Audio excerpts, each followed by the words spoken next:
Justification for picking up a book. Almost certainly, you will recall Matt Dallas's starring role in the hit TV series Kyle XY, which first aired in 2006. Story centered on a genius youngster who spent years in an artificial womb-like incubation tank. He could recite an entire book from memory. You can get the exact meaning by randomly picking pages from it. Despite the fact that ABC decided to cancel the show a little early. The hero was motivated to become a psychic reader by supernatural means. A large portion of the target demographic, teenagers, secretly covets these items. However, many people find reading to be a difficult task. In their spare time, they'd rather engage in pursuits that don't demand as much of their brainpower. For instance, I, like millions of other people, watched the critically acclaimed show Game of Thrones. However, few people know that the film is based on a novel, and even fewer people would have read the book. To what end, though, has this come to pass? The question then arises as to why, in 2017, some people would rather waste a few minutes watching TV or idly scrolling through their phones than reading. According to surveys, about 1 in 4 American adults have never read a book. A 2018 study found. As shocking as that number is, it doesn't explain why so many adults aren't readers. Let's examine some of reading's advantages, the advantages of reading. The ability to read has been crucial to the continued existence of the human species. This is how our species communicates and spreads knowledge. The advancements in science, medicine, and engineering have come about due to the cross-pollination of ideas gleaned from a wide range of reading. Thanks to the development of the Internet, we no longer have to rely on books to get knowledge. Instead, we can just view instructional videos. While this may seem acceptable and more convenient, we must not forget the source from which our pleasures have grown. Obviously, reading isn't the only way to learn new things. Still, here are some benefits of reading that are as current as ever: expanding your lexicon. Do you sometimes find it difficult to find the appropriate words to describe how you feel?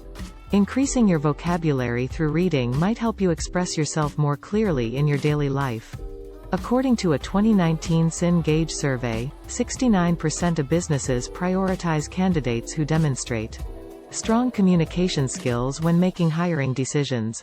No employer wants an employee who can't express themselves effectively. For the most up-to-date word knowledge as the dictionary expands, reading is the best bet. In order to learn new terms, reading is the greatest method. Most of the new words and phrases will be outside the scope of what you can pick up through television and comedies. When compared to popular musicians or comedians, authors tend to be more descriptive in their writing. It's good for your mental health and it keeps your mind active. Reading can delay the onset of age-related mental decline. Though studies have yet to confirm it, anecdotal evidence suggests that reading can help people stay healthy. Memory loss is a normal part of aging, yet reading helps older people keep, and even increase, their memory, counteracting this effect. By exercising it, like a muscle, your brain becomes stronger and more healthy. For as long as you put forth the effort. Playing chess and solving puzzles are both mentally stimulating activities that can be used in place of reading. If you want to keep your mind active and engaged as you become older, the National Institute on Aging suggests reading books and magazines.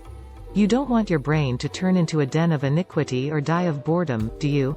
Reading fiction novels in which characters make decisions and face challenges might improve your empathy and understanding of others, according to studies. One of the most important skills for relating to those who are suffering or in need is empathy. And reading can help you cultivate that skill. According to a growing amount of studies, reading can change your mind and inspire new ideas and perspectives. For example, it is impossible to read about the Rwandan genocide and not feel empathy for the victims or about conflicts and think it is acceptable to settle disputes using terrible means. Ben Carson has given many people new tools to improve their lives and set them on a new path. I don't think I would have been able to handle life without the profound transformations I experienced in high school. Reading can be a great way to relieve tension. Some people find reading distressing, therefore this is crucial information for them. In 2009, scientists examined how laughter, yoga, and reading affected pupils' levels of stress. Reading for just 25 to 30 minutes can have similar effects on your body as laughing and doing yoga.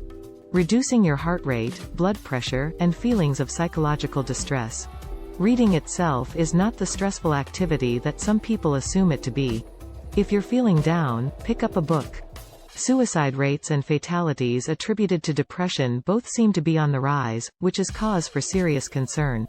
Depression sufferers can get temporary relief from their symptoms by reading fiction, which transports them from their current reality to one where they are loved and protected. Understanding the perspectives of others is crucial to personal development. Relying on one's own thoughts alone can lead to stagnation.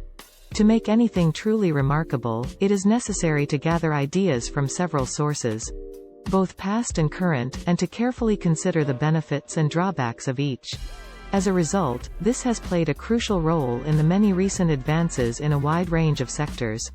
Whether your idea pans out in practice, it is not a failure. Now, you already understand why it's important to make reading a habit and to inspire the next generation to do the same.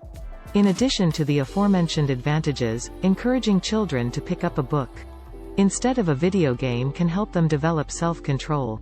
Establishing a foundation of discipline at a young age will serve as a compass for their future success. If you want to read more, how do you start? To get started, just do what's outlined here. Transform your thought process. So many people don't read because they have the mistaken impression that it's a difficult or time-consuming activity. However, the opposite is in fact true. Reading becomes more than just a pleasurable pastime when you discover the value of books as a means to personal development and evolution. To get started, though, you should focus on reading novels that pique your interest. Start with something fictional or an inspiring piece of nonfiction that you can relate to. Like that book I read a long time ago by Ben Carson.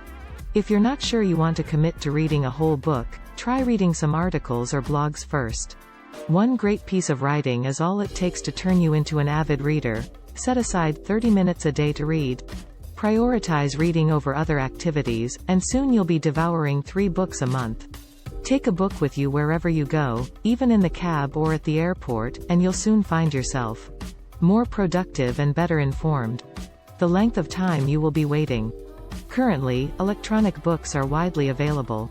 Create a portable library on your phone to save money and make reading easier. Let's have a look at the most prevalent reasons why individuals don't read. They don't have time to do so. People are really occupied at the moment. You're juggling a million different things at once, from work to parenting to housework. For them, each day only has 24 hours of your time. Long volumes with thousands of pages can take months to read in whole. After all, it seems pointless to bother. Many people find reading to be arduous effort. The daunting sight of thousands of pages crammed with words might put off reluctant readers, especially if the volumes in question resemble encyclopedias or dictionaries aimed at adults. Assuming a film adaptation exists, it seems quite pointless. What happened to this? Most people would rather watch the episodes of Game of Thrones than pick up the novels. And there is statistical evidence to suggest that this trend continues following the publication of the film adaptation. As far as I can tell, watching the film is preferable to reading the book since it is simpler, more interesting, and more fun. Others don't read because they think it's pointless to do so. They feel they are not improving themselves by reading to others. They don't see the use in reading books unless it's required for school or they have to in order to acquire a job, and even then they find it difficult to focus. It's common knowledge that individuals are easily sidetracked. We already have a shorter attention span than a goldfish, but when you include in everyone's constant access to their phone and other modern gadgets, it's easy to see why. Those who have trouble focusing will find it difficult to enjoy a book to its fullest. Mental wandering is common, especially among people who are experiencing high levels of stress and anxiety due to the demands of daily life. That's why it's only natural to want to move on to something that doesn't call for sustained mental effort. Not being cared for as a child. My uncle was a literature professor, so his kids spent their childhood immersed in a sea of works by William Shakespeare, Dylan Thomas, Thomas Hardy, Ernest Hemingway, and dozens of others. People who don't read often come from families where adults didn't value reading and didn't encourage their children to pick up a book on their own. And yet, in the end, it need not be this way. The knowledge contained in books is the basis for all the progress we have today. As a result, it's reasonable to state that reading is one activity you should learn to do if you want to get ahead in life. If you're not a natural reader, you should make every effort to develop the habit. An insatiable hunger for literature characterizes the majority of the world's most prominent politicians and business moguls. In 1 year, Bill Gates is said to read as many as 50 novels. In comparison to Mark Zuckerberg, who reads a book every 2 weeks, Warren Buffett reads 5 newspapers and more than 500 pages of reports per day. Perhaps reading is the key to the door leading to the Billionaires Club. I appreciate you all taking the time to watch. You should subscribe to this channel if you haven't already, and like this video, comment on it, and share it with your friends. So, till the next time, take care, and have fun.